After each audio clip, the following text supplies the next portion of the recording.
FBI Director Christopher Wray will finally reveal a document allegedly containing proof of Joe Biden's bribery crimes to House Republicans today. Wray, however, will redact information revealing the document's sources, identity.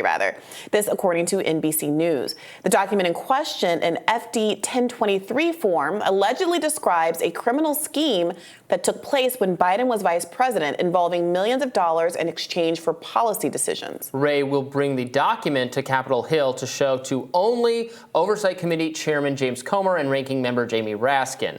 The FBI had originally asked the congressman to view the paper at Bureau headquarters instead. Now, Raskin, a Democrat, slammed his colleagues over their threat to hold Director Wray in contempt during a TV appearance yesterday. Let's watch that.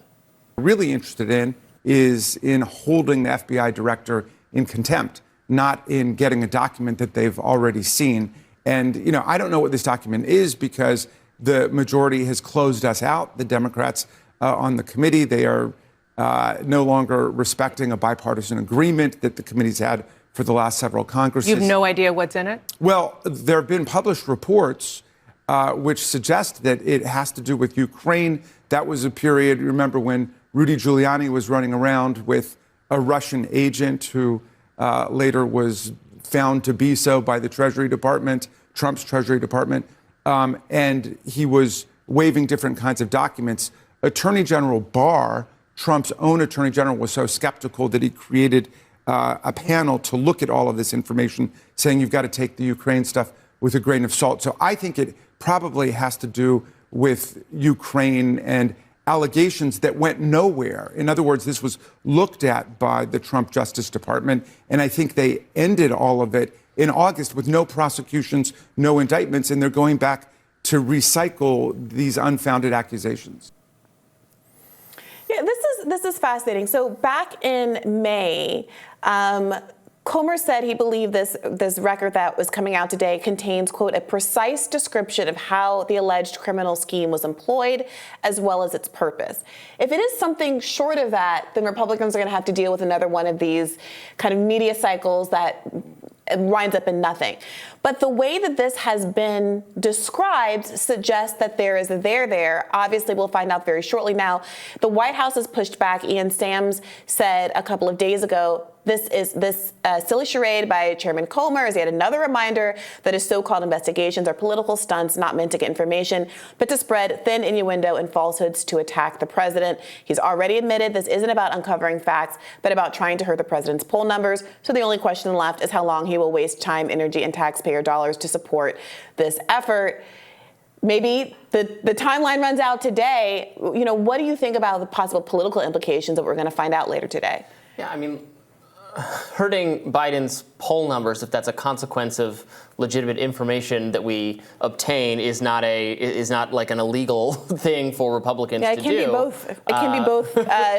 Politically advantageous and the truth. Exactly, and so they have promised. Republicans in their pitch to take back the House had promised very conservative voters in their people, the people who elected those people to be in the House, to investigate Hunter Biden, Joe Biden, potential corruption allegations. Now, obviously, nothing has come of this so far that is so consequential into either Joe Biden or Hunter Biden in terms of corruption, in terms of bribery. This document does exist.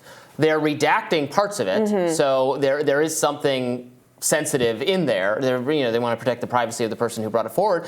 I think it's absolutely something that should be reviewed by James Comer at a minimum, and then he should make an informed decision about whether is he satisfied by what he sees and how it's handled, or does it need to go somewhere from that? That's going to be up to him to decide. And there could be something there. Just because the Trump people looked at it doesn't really mean, and didn't, what Raskin was saying there didn't go any further than that. Well, that doesn't necessarily tell you anything because, it could be that they didn't have all the information, or they were at the time it didn't all come together, or they were incompetent, or what Trump himself has alleged is that the people working inside the bureaucracy, even of his own administration, were hostile to Trump and the Trump project. This is the whole kind of deep state idea. And so maybe we're not properly motivated actually to delve into potential Biden corruption. Yeah. Now, we don't want to be the boy who cries wolf here, where like they say, oh, there's so much corruption, it's so pathological, so evident,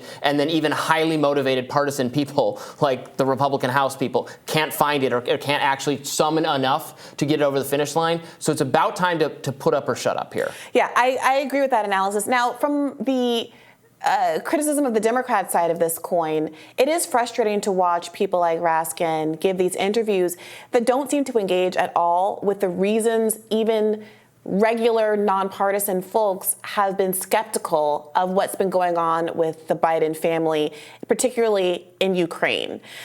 You have Hunter Biden and his organization taking in $11 million between 2013 and 2018 from work in the region. You have Joe Biden as vice president being appointed specifically to overseeing that particular region from a political perspective. You have evidence like the Victoria Nuland call where we know how much America was involved in changing this political state of play in Ukraine itself. So the idea that there could be influence peddling in the region, it hardly is unthinkable, right? If anything, the arrows are all pointing in a very suggestible direction. That's not obviously conclusive proof of anything at all. But to not engage with the substantive reasons for the skepticism that conservatives have, and instead just say, well, Rudy Giuliani was running around with someone nefarious as well, seems to me to be exactly the kind of smoke and mirrors that makes me more skeptical that there is something that isn't fully being revealed 100%. here. It's such a cop-out to point at Rudy Giuliani and say, well, there can be nothing to see here because he was, and I agree, like he was up to very shady, sketchy things. Trump's whole initial impeachment was largely due to, I think, taking bad advice from Giuliani on how they could use this Ukrainian situation with the judge to get something that would be politically advantageous to Donald Trump. That was a Giuliani scheme. Giuliani obviously did Trump no favors whatsoever during the course of the election 2020 litigation. I think routinely causing the President Trump to believe that there was something to, you could get more votes, or the